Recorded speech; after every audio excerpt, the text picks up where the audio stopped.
What's up, AP Lang? Sorry it took me so long to release this video. Completely slipped my mind as my mom was visiting over the weekend. Regardless, better late than never.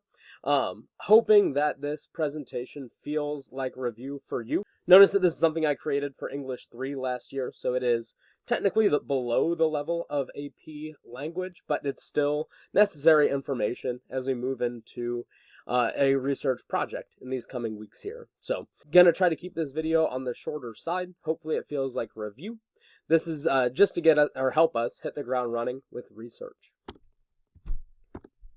First of all, research is a process. A process is something that has necessary steps to follow in a specific order. So, regardless of what you're researching or how high stakes it is, whether it's academic or just something personal, the very first thing we always do when we research is write research questions or ask research questions. This is always what we do immediately after we select a general topic for research. We need to write questions that'll guide our research. So in English 3, I always use the example of trees, right? If my research topic is trees, typing in trees in Google is going to give me 2.5 billion results. I need to ask questions that will help me to refine those results into something a little more usable.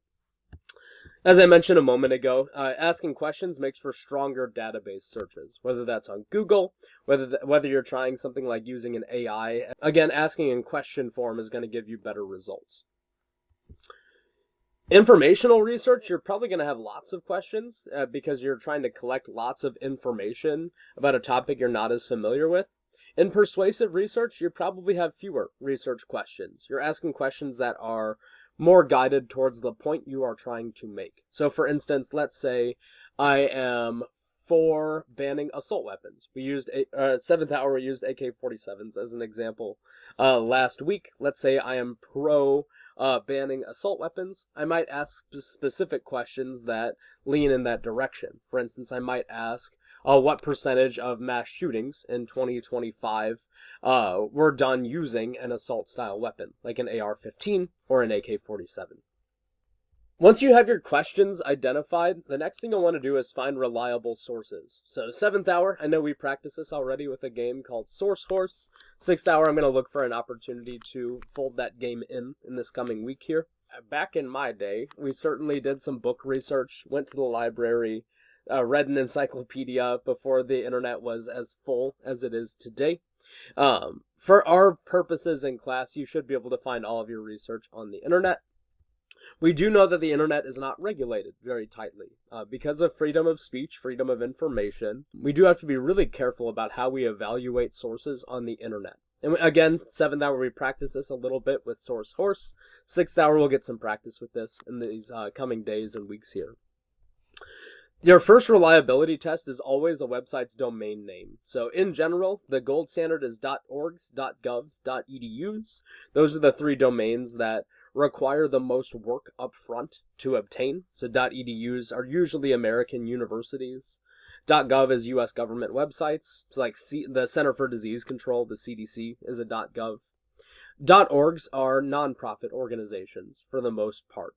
All of these have to do hard work up front to ensure that they're credible in order to even get those web addresses. .coms, .nets, .infos need to be carefully examined. Obviously, .com is the most common URL, most common domain name you can imagine.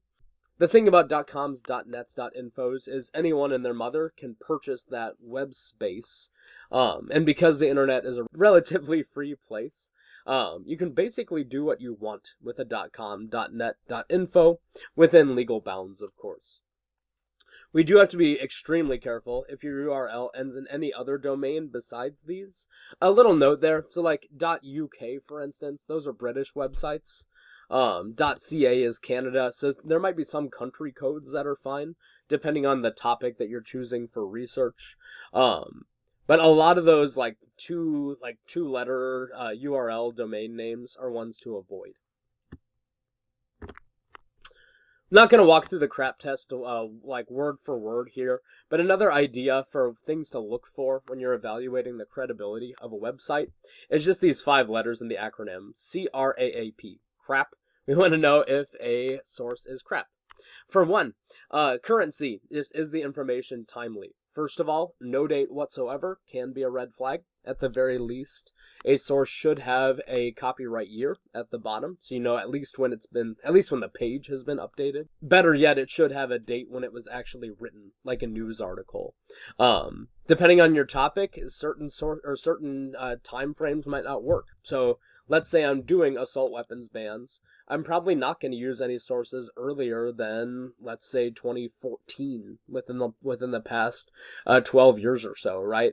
The world has changed quite a bit since I started teaching.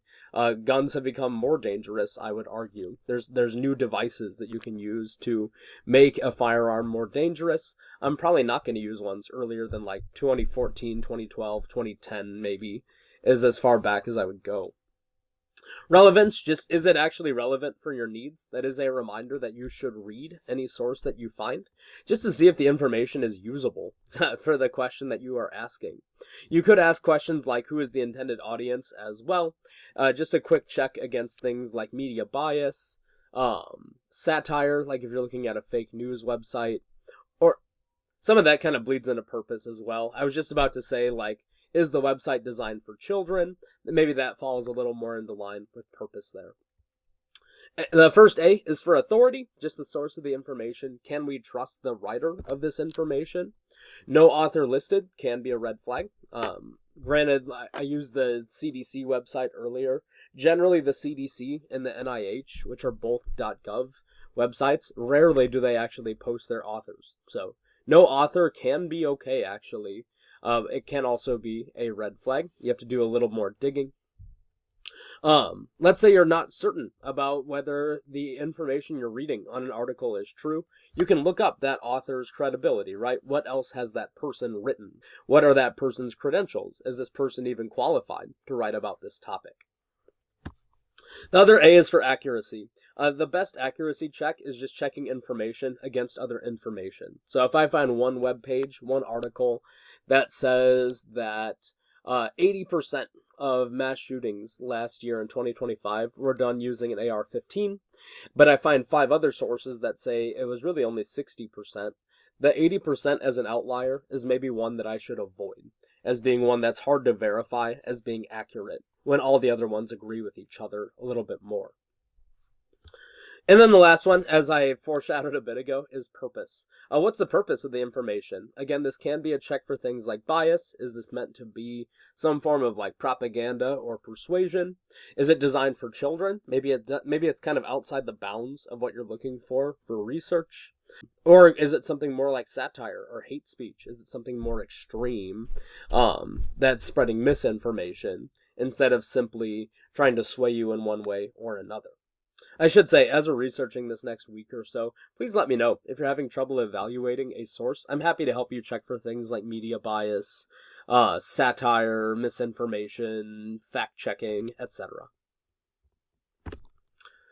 Wait, what do we do with Wikipedia? I think one of my classes talked about this a little bit more. One thing we should check, though, I'm sure you guys know already, Wikipedia articles' authorship can't be verified. There's no way to know who is editing what, at least not a good way. For that reason, since we can't verify authorship, it's not wise to collect information or use what we read on Wikipedia. We can do what I call the Wikipedia trick, checking Wikipedia pages for usable references. I'll demonstrate that in a moment. It's the same thing with automatic AI summaries. As we know, if I type in a question into Google right now, it's going to immediately summarize it using AI. It's really the same thing as Wikipedia. What search engines are doing is they're immediately providing a summary based on sources that they find. Here, I need to be able to check those references. AIs are not citable research sources. Their sources, though, are citable research sources. I'll demonstrate that in a moment, too. So, step 3, once you find sources that you like, you'll actually want to collect that information. You want to keep track of specific details that you might want to direct quote or paraphrase. Some methods for organizing findings, obviously something like a digital outline where you can copy paste direct quotes into or paragraphs that you want to paraphrase later. When I was in high school, my junior, I actually had her for 2 years in a row, my junior and senior English teacher actually told us, get index cards, and for everything, every direct quote or paraphrase that you find, jot it down.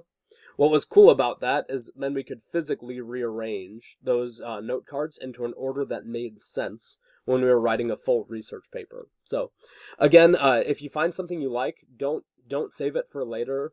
Do it immediately. Jot it down, copy paste it, cite it. Whatever you can do in order to use that later is a good idea.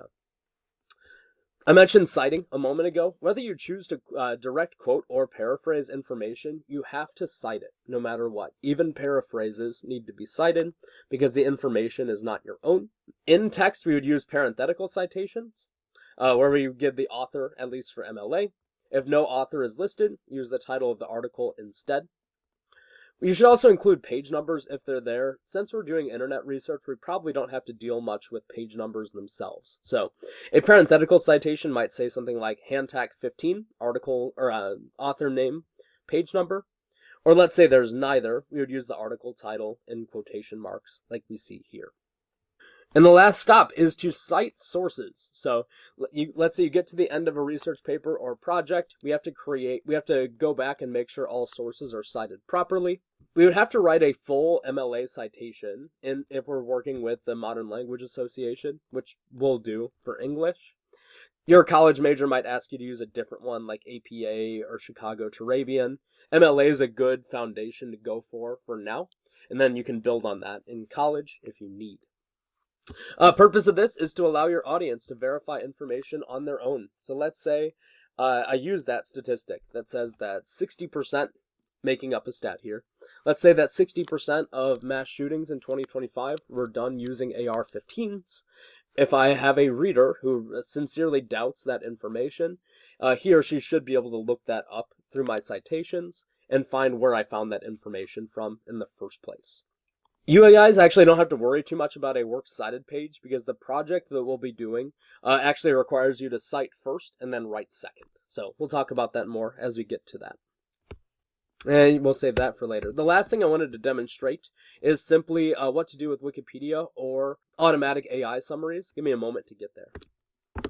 Alright, y'all. Sorry if there's a weird gap in the video there. Had to do some editing. So, I pulled up two tabs here. For one, on Wikipedia, I typed in assault weapons ban. Notice that actually just pulled me to a page for other pages. I'm just going to click assault weapons ban of 2013, just for demonstration's sake. I also asked Google how many mass shootings in 2025 used an AR-15, and notice they immediately gave me an AI overview, right? Like I said, I cannot cite this AI overview. It's just pulling information from other sources. I could look at these links. This one does say that it's from Wikipedia, so I'm curious if clicking this link takes me to Wikipedia. Control click. Maybe? Oh no, I pulled up Everytown. I could probably use that source. I do want to see what happens on this one. That one's Wikipedia. So, notice clicking these links does show me where the AI found that information. That's actually helpful. I do want to see if there's others here. What's this? That one's also from Everytown, it looks like. I'm not going to click dive deeper in AI mode right now because I don't necessarily need to, but this is probably a source that I can use. And notice that the AI took me there first. Let's check up on Wikipedia. So, assault weapons ban of 2013. Once again, I cannot use this page as is. I don't know who wrote it, but I can jump to the bottom and check its references. Anything blue is clickable. So notice this one is from December 15th, 2012. So this is probably an article that's leading up to the attempt to create federal legislation in 2013 that failed. Mass school shootings, a history from ABC News. That actually might be an interesting source for my topic. Again, control click, opens it up in a new tab. And now I'm looking at a source that is probably a lot more quotable and citable. Notice that I used Wikipedia as a launching point to get there. So I'm not going to tell you no Wikipedia ever because you can use it in ways like this. Obviously, you can avoid Wikipedia and AI entirely if you want. Just taking a look at Everytown real quick. Which states prohibit assault weapons? This actually looks like a really usable source for my particular topic, right? Obviously, it's biased. This is some kind of like think tank Everytown for gun safety. So I would argue that this probably has quite the liberal slant to it, but it's very likely that their numbers are good. If I were to fact check all their like different numbers and stats that they give, odds are they would actually be pretty accurate with what the statistics show from last year. Again, this is just a basic introduction to research. I'm hoping that this feels very much like review, like you've done before. We'll actually dive into the prompt for our research project in these coming days here. Until then, peace.